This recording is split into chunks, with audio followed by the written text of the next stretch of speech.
Welcome to the Melbourne Content Studio. I'm your host, Vic Walker, and each episode I speak to business owners and creatives about all things marketing and content creation to get you inspired and to grow. So let's dive in. Today I'm talking with Natasha Gia Marchello. She's the co-founder of the podcast Women in Business. We did record a really good introduction, but there was a technical difficulty. So I lost the whole introduction and we are just going to improvise with this. How did the financial review approach you? So it was actually really interesting. So I'm part of like a business networking group called the Entrepreneurs Organisation, and they've done like a statewide survey on burnout and how it affects founders and entrepreneurs and whatnot. And it was like a random Thursday, and I got a call, and it was just like, hey, there's this really cool opportunity. Are you okay with, first off, are you okay with speaking about these things? Because obviously burnout and some of the stuff that I spoke about in that article are incredibly personal. I spoke about having panic attacks and, just the repercussions of burnout as a business owner. And I said, yep, I'll go for it. I'm an open book. At the end of the day, I think you've got to share. Oh, you have to. It's relatable, and you've got to. People really want the personal details, don't they? Well, it's what makes us different. I'm not actually ashamed of the fact that I would have panic attacks and all that. It's a result of just pushing myself so far. Yeah. And it was actually quite funny once the article came out. I had people messaging me being like, oh, I'm so sorry, why don't you say anything? Or did I have something to do with it or whatnot? And I was like, absolutely not. Unfortunately with burnout, especially within entrepreneurs and business owners, you push yourself. It's like it's you versus you. Of course. So it's kind of just you pushing personal. yourself. But it's important to talk about because I'm sure a lot of people have dealt with it. So for me, I'm like, I've just got to say it then it came about, and then Monday morning was on the in the newspaper, which was really surreal moment, but really, really cool. I think it's important to share all of the good and bad stuff so that others can know there's nothing wrong with them. If they feel it themselves, there's nothing wrong with them. And it's okay. It's okay to have burnout. It's okay to take a break, and it's okay to seek help. It's not, you shouldn't feel guilty for saying no to things or seeking help or feeling like I'm overwhelmed. It was interesting because a lot of people that were messaging me after were like, wow, I actually think I have experienced this before, or this is something that, I really deal with privately a lot. And, I just think it's not spoken about enough because business ownership is so glamorized. Of course. There's such a glamour, oh, you own a business. Oh, you're lucky. You own a business. It's lucky.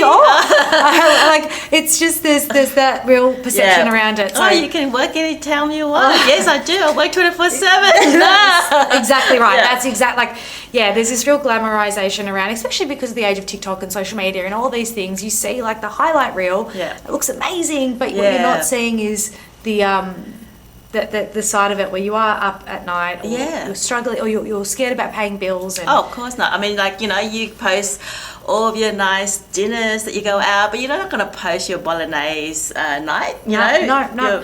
Or the nights that you're terrified where you're looking at things and you're, oh, can I afford this now, or can I afford this? Because you're investing in your business. And there's so many elements to it that I just, TikTok's opened up a really huge opportunity for us to be relatable and real and all of these things. And raw.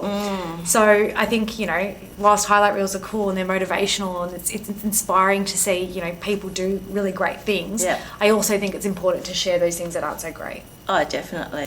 I got diagnosed with ADHD recently, and I've been putting that on my TikTok, and I've been getting a lot of traction for that as well, because it's quite common. So many people came out of the woods. It's quite common for older women to go undiagnosed because back in my day it wasn't a thing. We just didn't. You don't talk about these things. No, you don't talk about these things. It's very unique and it's very different, but I'm sure you now talking about it would without a doubt be helping hundreds of women. Oh, absolutely. And I have got nothing to hide because for me, I'm actually quite proud of my ADHD. Obviously, I need help. There are other parts of it that I do need help on, but if it wasn't for that, I wouldn't have achieved half the things that I've achieved in life. And it's kind of like my superpower, but you've just got to control the superpower. So there's nothing to be ashamed of, I think. The more you share and the more you normalize things, I mean, it can only do good, right? transparency around it. And even like you going and thinking, do I need to go get diagnosed with this? Do I need to go through that process? Like even the word diagnosed just sounds so serious, right? But you see a lot of people, and I know a lot of people who have had a similar diagnosis, and they come back from it and it's almost like they feel elated by it. It's kind of like, relieved. Oh, relieved. It's kind of like, oh, okay. That explains so much. It's not bad. You know, I'm not weird. I'm not a failure. Within the neurodiverse thing, there's so much like diversity within 100%. The diversity. Yeah. Like no one's normal, really. Like what is normal? I don't think so. Yeah. No, I think everyone's got a little bit of something, and I think that now I don't think it's like necessary to label it, but I do think it's necessary to seek answers if you are feeling in a certain way. And you're thinking, oh, okay, I've watched a TikTok about somebody who has something, and I'm like, okay, cool, maybe I'll go see because it could help you in any way. Definitely. And even the explanation was enough sometimes. 100%. Yeah. So let's talk a little bit more about your podcast that you're restarting next week. So Women in Business, right? Yeah, so it's called the WIB, so Women in Business podcast, and it's with my co-host Penny. Penny and I have worked together, well, no longer work together outside of the podcast, but worked together for a while. We started the podcast because we were really blessed. We had a really beautiful environment that we worked in, a corporate environment that we worked in, and we're really blessed. And we'd heard stories about women getting treated differently in business, but we're like, that hasn't happened to us. We're very privileged. It hadn't happened to us at that point. Then a huge shift in the business happened, and leadership changed, and all these things happened.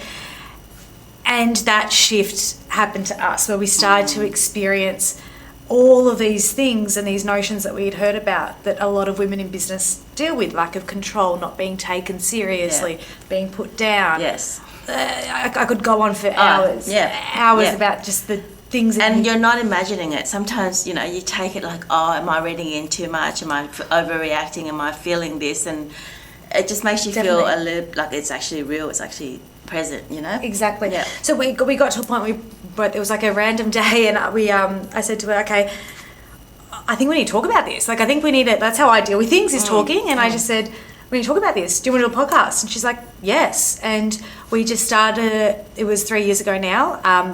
A lot's happened since then, which is great, because it's nice to have a podcast that kind of follows you around that journey. Yep. And since we started that, the hundreds of women that we have spoken to who, because we've shared our stories so openly and vulnerably, they felt safe enough to do the same thing. So and for us, it's like, because this is all, you created a safe space, a community for them. That for us is like, this is a passion project. Our podcast is our passion. It's not monetary. We don't get paid from it. Yeah. We invest in it. And that's kind of, for us, it's our passion. It's something that we're like, no, there's a reason. Every time we've been like, oh, should we go back for next year? We'll get a message from someone, or we'll bump into somebody and they'll be like, oh my God, I listened to your podcast. And I'm like, you have? Yeah. It's just me and Penny in a room. What do you mean? Yeah, that's right. Yeah, what do you mean? exactly. Yeah. And it's really special. It's really special. It is, yeah. I think the burnout with the podcast and having the commitment to do it weekly or monthly or whatever is it's quite hard as well. So hopefully maybe if you go into it again, just be easy on yourself and not... I think it's what the biggest tip I had was our mindset change. So when we first did the podcast, it was like, okay, we're doing the podcast, we've got to do this. I go very hard and fast with everything that I do. So I was like, all right, we need KPIs and we need this many downloads and we need this. And I was applying, and I take full responsibility. There's so much pressure to this podcast. Yeah, yes. So poor Penny, who was, coming into this like, fun time, we're gonna start trying. I was just treating it like a business, corporate business. Yeah. I kind of ruined the fun for a bit. So this year we've changed our mindset around it, and it's kind of like, I actually use the WIBS podcast now to escape. When I am really stressed at work, I'll then go into work for the podcast. Yeah. So it's become an escape for me, not another thing I have to do. Not a chore. Yeah, fantastic. So good. I love your interviews. Like, you've got some amazing people that you've met. They're just, the thing about having a podcast is you just get unlimited access to like these incredible people who are How just... do you approach them? Is her name Grace with the Oh, ASMR? yeah, she's incredible. She's amazing. I Yeah. think we just inboxed her. We slid into her DMs. I was like, please. She was good to listen to. I love that. She was unreal. She's just such a... That's what I mean. You get unlimited access to these brains and these incredible women who have created... Like, she's created such a amazing community of people who just ride or die for her, and rightly so. And she did it in a really smart way. Like, she was like, the ASMR videos, and that's how I hooked them in. And now she's, well, there's so many things, there's so many hooks and different psychology, like consumer psychology levels that you need to understand that I didn't realize. And when she was telling me, I was like, what do you mean? She's like, and the click, and I make sure. And she was actually quite interesting in the way that she approached content. So a lot of people, when they approach content, what I thought was you just kind of go at it, content, like, let's just create content. She was so strategic in everything. She's like, no, if I have an idea for the day, I've got my storyboard planned out. And she would plan it out meticulously. Oh, wow. Even though it didn't look that way. Like, when you watch it, it looks like on the fly, doesn't it? She does everything on the fly. She's just so smart. So that's an example of, some of the incredible women that we get on.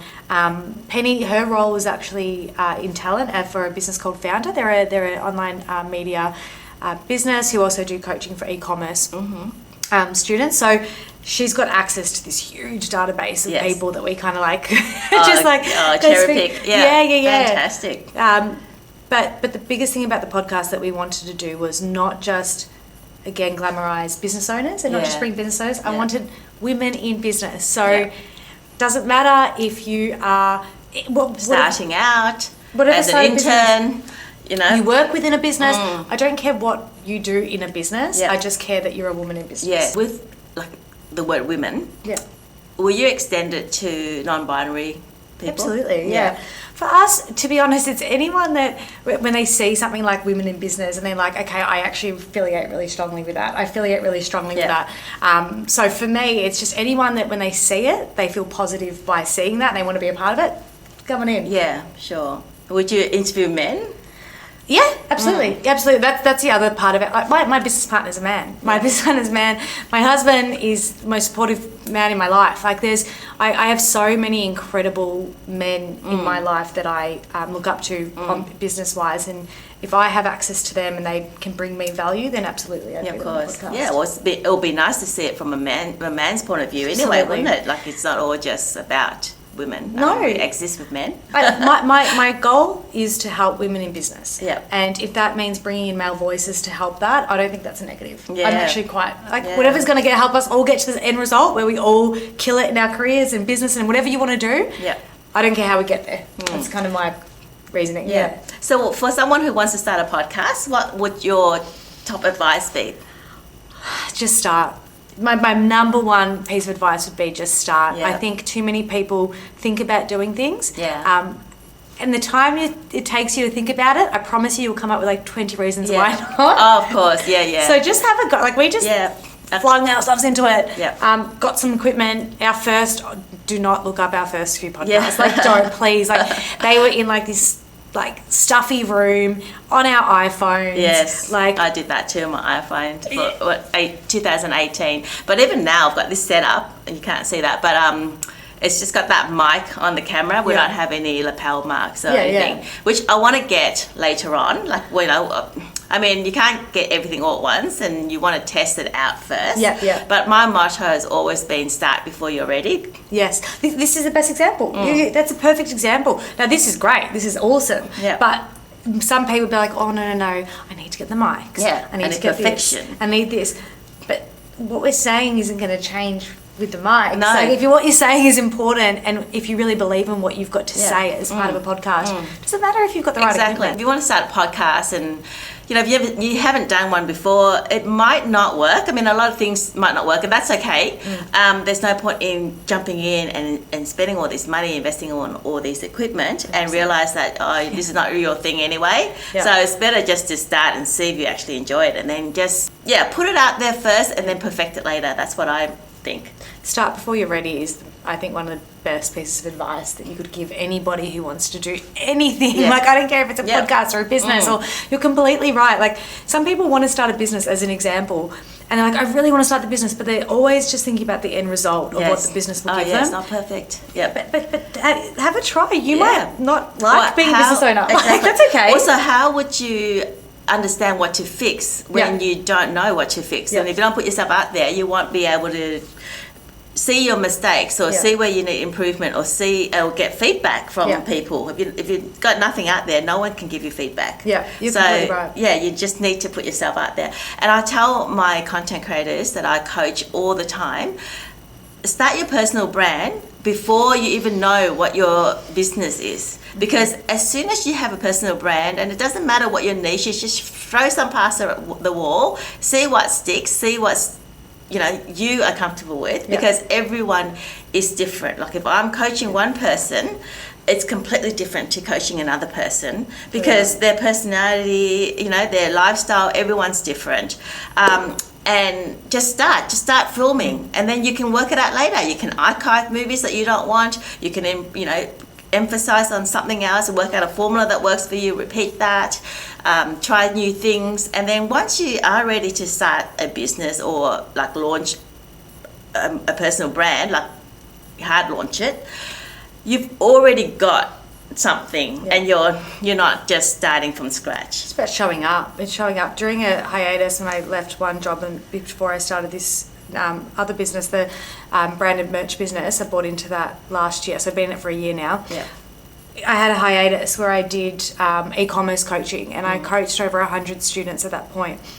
The biggest thing that I learned, and the biggest thing that kept coming up, is in my experience, there was not one person that I met that was pumped about getting in front of a camera. No. There was not one person that I met that was like, I can't wait to do this. I can't wait to do this. And everyone was really nervous about it.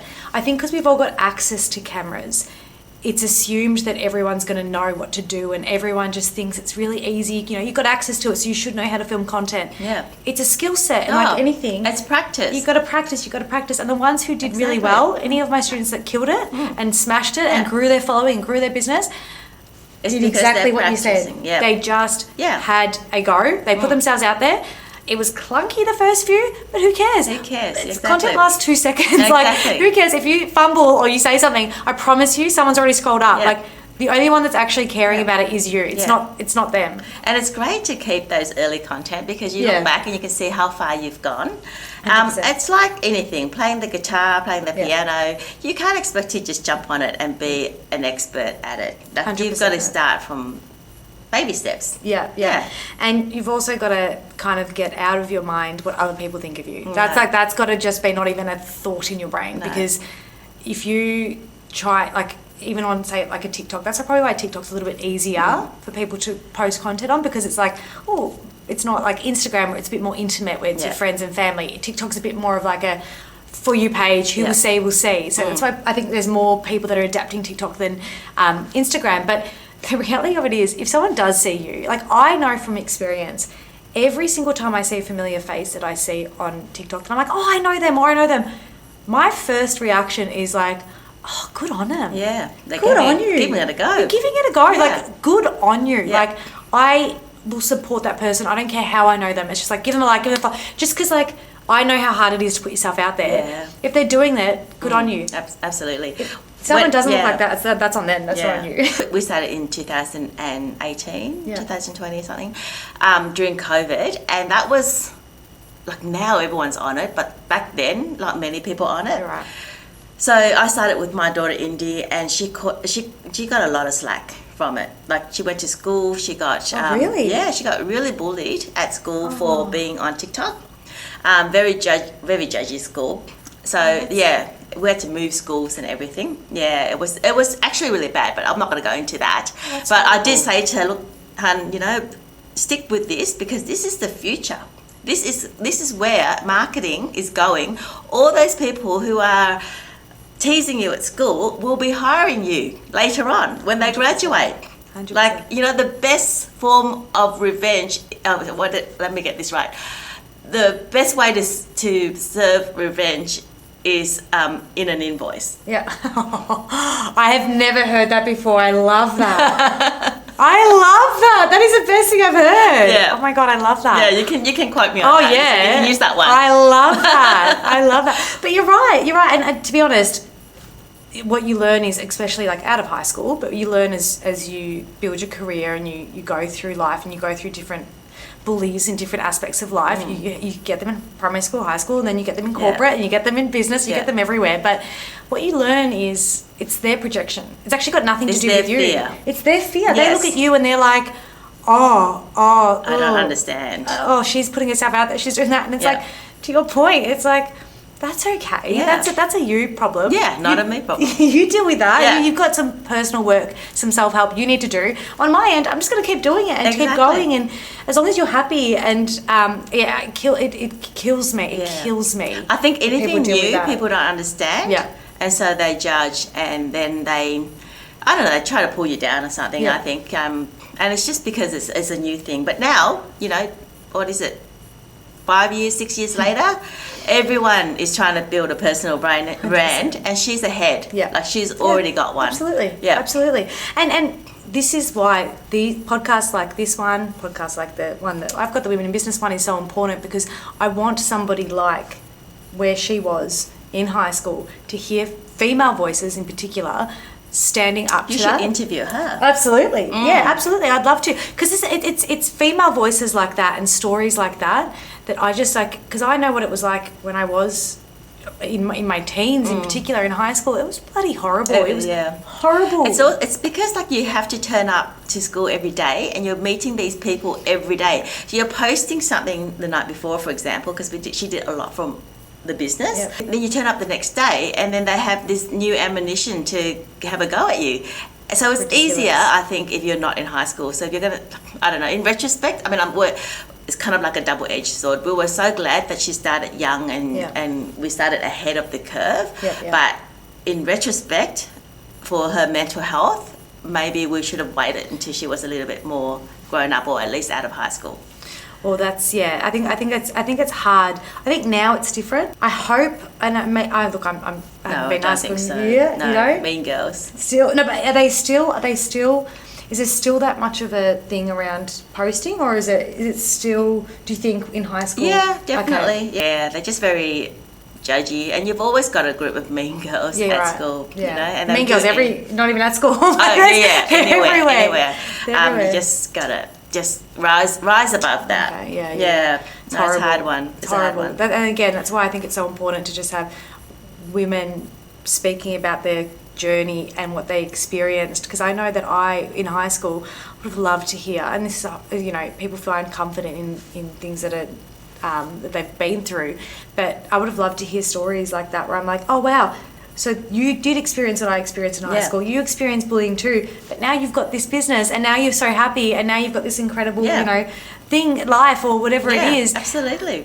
And it's those stories that bring you back, because most successful people that I've met and I've been blessed enough to talk to have without a doubt been bullied at one point in their life. Well, they haven't peaked in high school. All that. Spot on. All that. Oh, yeah. You know what? Yeah, that's a pretty good, that's pretty good. You're absolutely right. Because, they're always doing things a little bit differently. If you do things differently, you're going to get judged. Yeah. You will get judged if you do things differently. If you put yourself out there, people are going to judge you. Not care about external factors. You can't control that. Just control what's in you, what you're happy with, what your goal is.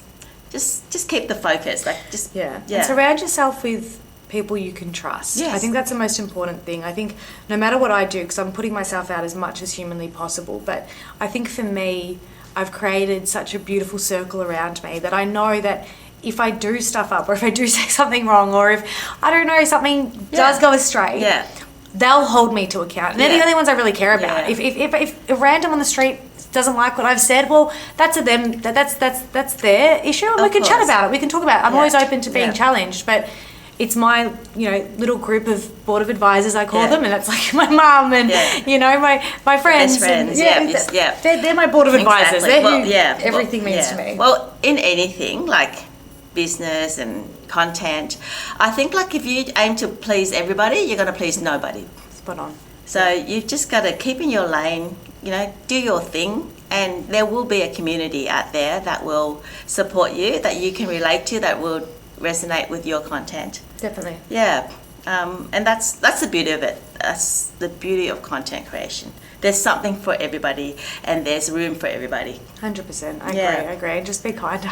Yeah. I think if you do see people just like going out there having a go, be kind. just don't, just know how hard it is. Again, after speaking to so many people who were trying to start businesses and in that position, just getting them to take that first video of themselves was so hard. Yes. So hard. And they had important things to say. They had value. With videographers and photographers, no matter how good your skills is, the best skill is to make the subject feel comfortable. Because when you make the subject feel comfortable, that's when you can get the footage. That's when you can capture that image, that vulnerability, that true self. Like, you don't want somebody smiling like a stiff smile, or just like being so stilted and robotic. When I go and film somebody, somebody new, for example, I would sit and talk with them for half an hour and get to know them and just get them to know from like this to this. Exactly.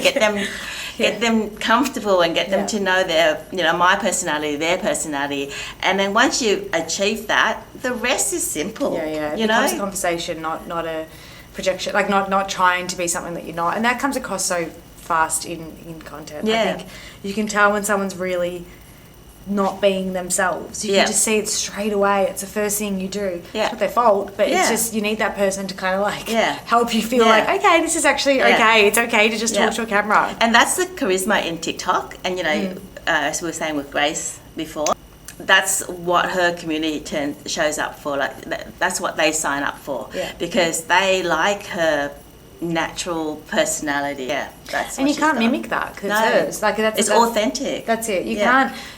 That's the thing about TikTok's actually quite interesting, because to grow, you've got to technically not so much be like everybody else, but you've got to jump on trends that everyone else is doing. So there's a whole element where we are following the leader in TikTok.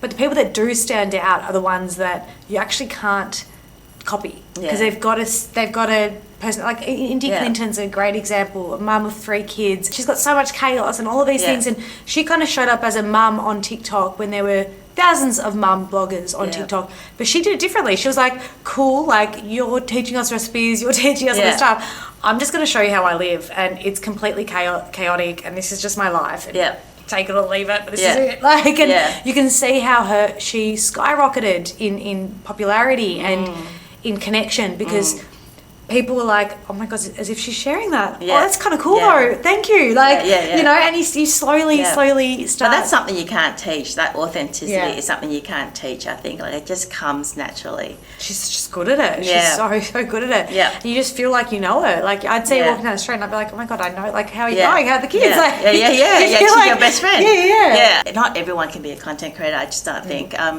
It's not as easy as, as it seems, because you've got to remember to film. You've got to remember to get your camera out. You've got to think ahead, like, oh, this is a good opportunity to get some B-rolls, or this is a good hook, or this will make a good video. Like, your brain is on all the time.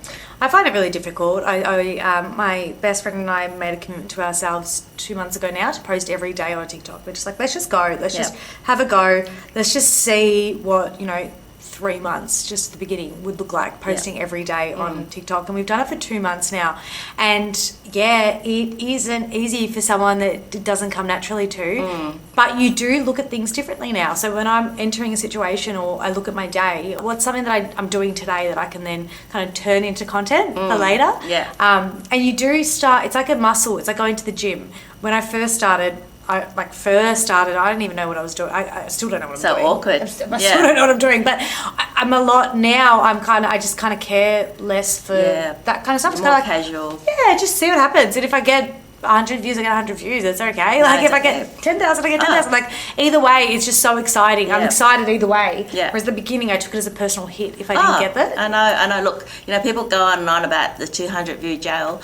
Well, I do a lot of public speaking, and 200 people is a shitload of people to talk in front of. Can you imagine talking to 200 people in a room right now? Like it's unreal. Like, you should be so grateful. Stoked. Exactly. So I was saying, I actually did a TikTok about this where last year I posted every day for 3 months for a period, and I grew to 1,700 followers, right?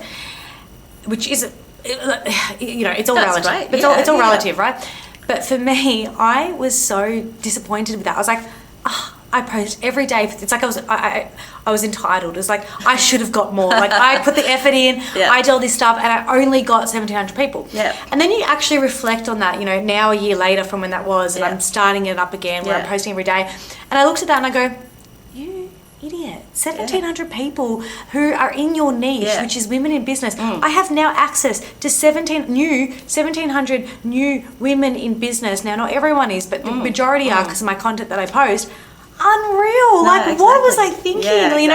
But you just get so, what I like to call vanity metrics is you get so sucked into these followers and vanity. The numbers. It's just the numbers. It's numbers, but 1,700 people is 1,700 people, and you've got to be kinder to yourself and be like, okay, cool. Like, would I rather 10,000, I don't know, blokes that don't really care about my content because I'm posting in a bikini and I could maybe get 10,000 if I do that, or would you rather 1,700 people invested, engaged, exactly, and people that you want to create a community with and talk to and have these conversations with. So it's a really interesting, I think, topic that I do think should be spoken about more as more people get into content creation. It's not necessarily about the views or the followers; it's about the engagement. Yes. And the people that are engaging with you and you're growing. Yeah, and if you touch one person with your story or your advice, then that's enough. I think like it just grows. I mean, we need to forget about the numbers. We need to forget about the judgment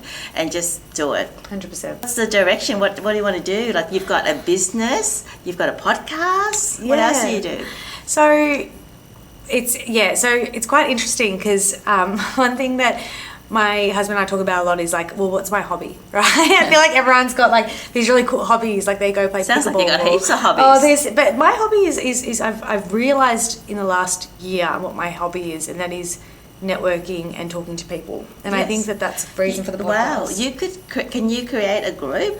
Well, yeah, I think slowly I'm really building up this beautiful network of people that I think could all benefit from each other. Like could all.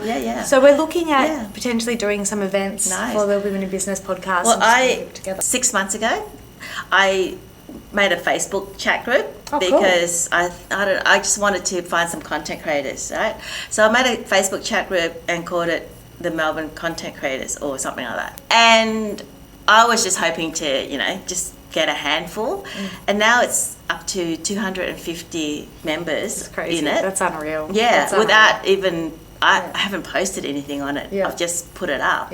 And it's just sort of self-managed now. Because people want to connect. Yes, they do. I think now after COVID, with the work from home, with all of these things, I've gone to, in June alone, I think I went to like 10 networking events. And I don't want Zoom meetings. No, you could have. I wish you could have just seen in all of these networking events. People were so like they wanted this. They were hungry for this. They were hungry for connection. They were hungry for it. So it doesn't surprise me that you're able to create a group like that because people want to chat. They want to talk. Yeah, and we're not meeting people the way that we used to because everyone's so behind their screens. Like I think that it's really digital these days. You have all these parasocial relationships, but what's so special is actually when you get a room and you get all these people who have a similar mindset to you or a similar hobby to you. Like your hobby might be business, like me, like that is a hobby. I love creating new businesses. That's it. Like that's not like that is still a hobby. I used to really feel not embarrassed, but I used to be like, I wish I had a cooler hobby, which was kind of like no, you've got a talent of. You got the gift of the gab. You've got a talent of connecting women. It is a talent. And you should not take that for granted. Yeah. It's like that continuous curiosity where I genuinely love listening. you want to hear people's stories because you learn so much. Yeah. A decade into my career now, and I still feel like a newbie running into it. Yeah. I'm still in awe of everyone I speak to. Everyone I speak to, I'm like, and then what? And then what? And then want to know. And then what did you do? And then how did you do your career? And Yeah. I think there is so much value in everybody's story. Yes. And so much value in this creation of content and sharing it Yeah. that I just want, I'm starving for. What I would hope is a group where there's no lock-in membership. You know, like I've been to a lot of networking group, and some of them are like cults, and they just scare me off. New people could come if they want to. They can bring their friends. 100%. They can, you know, like. I agree. You've been in certain groups, and it's kind of like you shouldn't feel it shouldn't be you have to, it should be you want to. Yes. And I think when you pay for something, sometimes it's like a subscription, you feel like, oh, I'm paying, I have to go. Yeah. I want, if we were to create something which is a network or a networking event, I want people to be like, oh my God, okay, so it's this date, let's go. Like, oh, can I bring a friend? Like, can we all go? I've got someone who would love this. You don't have to be a member. Let's bring all your friends. Let's just chat. Let's just all get together, talk about the things that we're struggling with, what's, you know, and again, it's not, I think some of the networking events that I've been to, the ones that are successful and the ones that aren't, in my experience, are the ones that feel forced. Yes. So you feel like you're like, okay, now tell me, you know, this. Where's your business card? I've had to dance at one of them. I remember I went to one. I won't name the one. Love dancing. They were like, now everyone get up and dance. And I was like, I've just been here for 5 minutes. I can't. This kills me. Like, you know, there's certain ones that, you know, suit different styles of people. There's certain ones, and I think you just need to find your group. I love networking. I do. Think it's the best. I think it's an underrated thing that we've all got access to. Oh, in different ways. I can't wait. Oh, we will. No, we will. We've got a friend who's an MC, so we've already got her locked in. And you can be the MC. You don't need anybody.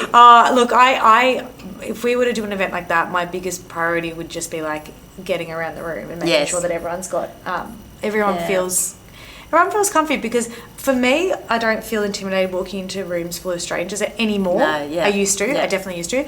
But I know what it's like to feel that intimidation. Yes. So if I was to do a networking event to that capacity, I would want to make sure that everyone's like in there being like, them to feel like they've at least got somebody that they can, like, if they're feeling awkward in a corner, they can be like, Tash, can you come here and talk to me? And I'm like, like that's the feeling I want when you walk in. Yeah, I like going alone to networking events. Good on you. Yeah, because I like to talk. I don't want to babysit anyone. I like to just talk to everybody. I understand, like, it's rare. And it's scary. Like, it's scary. Few, I was like, oh, I don't want to go, you know, like last minute cancellation.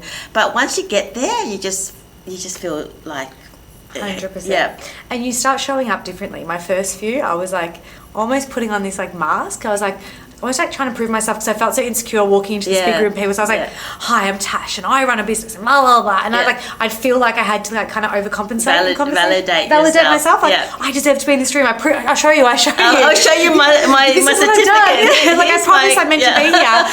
But now I won't even, like, I genuinely just like tumble in and like, oh, hey, sorry, oh shit, oh sorry, I swore. Oh, sorry, like, and I'll just be myself and just show up as myself. Yeah. And if somebody doesn't like that, that's totally cool. Okay, cool. Exactly. I'll move on. Exactly. But it's such a difference because through the practice of being like, okay, I can actually be myself and talk, not think. Like, I'm just like, and I think it's maturity as well. The older you get, the less you care. Yeah, that's 100% true. I genuinely couldn't care. Yeah. Like, I genuinely, if someone doesn't like me, that's totally fine. Like, it's absolutely. fine. I might not like me if I walked into the thing either. Like, I talk a lot. Like, it's okay. Like, that's fine. But I think you get to a point where you have a confidence in yourself where it's like, that's okay. Yeah, exactly. You have nothing to prove. Oh, that's so good. I can't wait. Yeah, no, definitely. We're definitely looking at one this year. Yeah. Just to, like, a first initial one, just to get women in a room and just talk.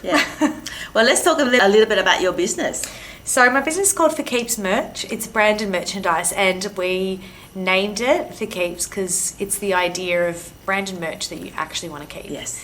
I think a lot of people know what branded merch is. Yeah, I mean, I just hate that landfill kind of stuff. That's it. And for us, you know, you get a water bottle, you get this, you get that, and there's a place for certain merch like that. I do think that there is a place. However, what we're trying to reduce is that in particular is, you know, if you are a company who needs merch, you can work with one of our merch consultants who actually know. They're like, okay, cool, well, what do you want?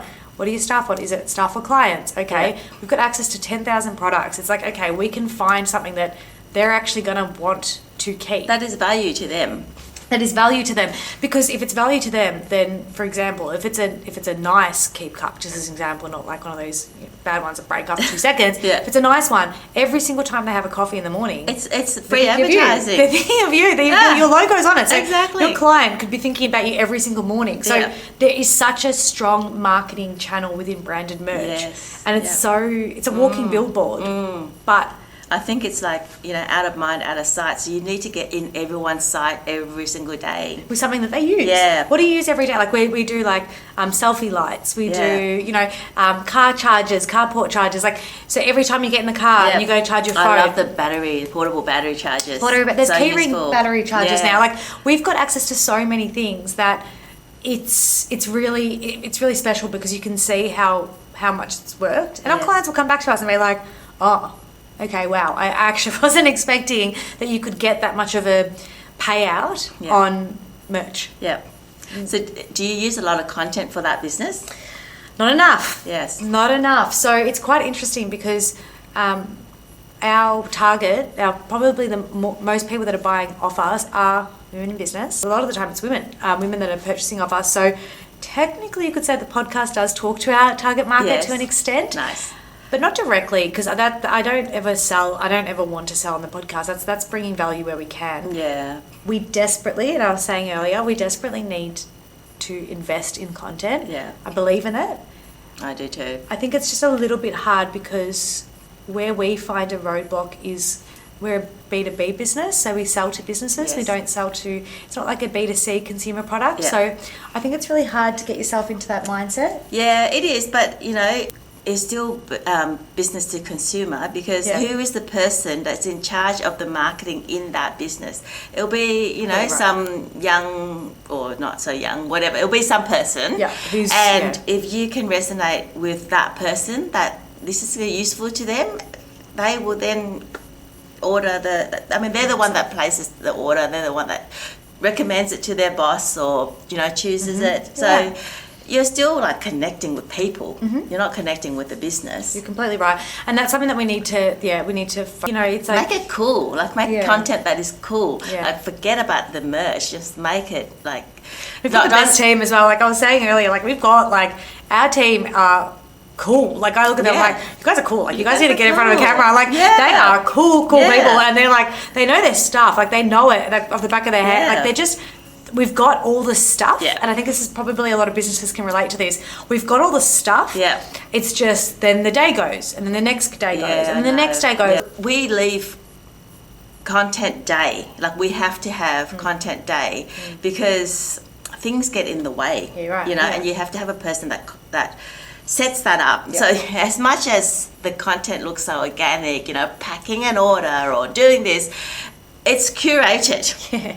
It's not organic, but the beauty is that you make it look organic, and you make the people feel in it. They are relaxed and they are natural and they are just at work to it, because you don't want people not wanting to be on camera and feeling so contrived. So the trick is to make videos that people want to be part of. Yeah. People don't want to buy from you, but they want to be part of your community, and the selling just comes naturally. You're right. And the thing is, we've got a business that, again, has got people that, like, I know people will love. They're incredible, and I know that our products that we've got are cool. Like, we've got all the stuff. Yeah. We're just not. And as a marketer, in my background, it's like, what they say? They say, I don't know, like a builder's home. Like, it's never finished. Exactly, a builder's home is never finished, because it's like you're always doing things for your clients, or you're always doing things for it's not important. But you look at it and you look at where the world's going, especially in the digital landscape, and you look at it, you're like, it's something that you really got to invest in. Yeah. When we were really busy with the fashion business, our website looked like shit. Like it was like housekeeping, just keep packing the orders, keep doing go. And then you don't realize that you actually do have to make some time to clean it up, because that is your shopfront, that is your Instagram, your TikTok is your identity. Everything. Yeah. Yeah, I agree. Yeah. You need to, and we probably focus more on that than the other side. Unfortunately, I don't know. Unfortunately, I don't know. I don't know. Easy fix though. It sounds like an easy fix, so that's a good dilemma. I know. Yeah, Oh, watch this dilemma. space for kids merch. Watch this space. We hopefully we'll have some really cool content coming up soon. Okay, so let's leave this podcast with some big sister advice. Okay, the biggest big sister advice I would probably say leans to what we said earlier is that don't fear being judged and don't stop doing what you really want to do because of other people's opinions. I think that every single person who's reached a level of success has had to do something that they're uncomfortable with, that they fear, that they feel that thing in their gut where they're like, feel it and just do it anyway. I always say, get out of your comfort zone because that's where the magic happens. Yes. Even better way of saying it. Nailed it. Yeah. Thank you so much. That's okay. Thank you for having me.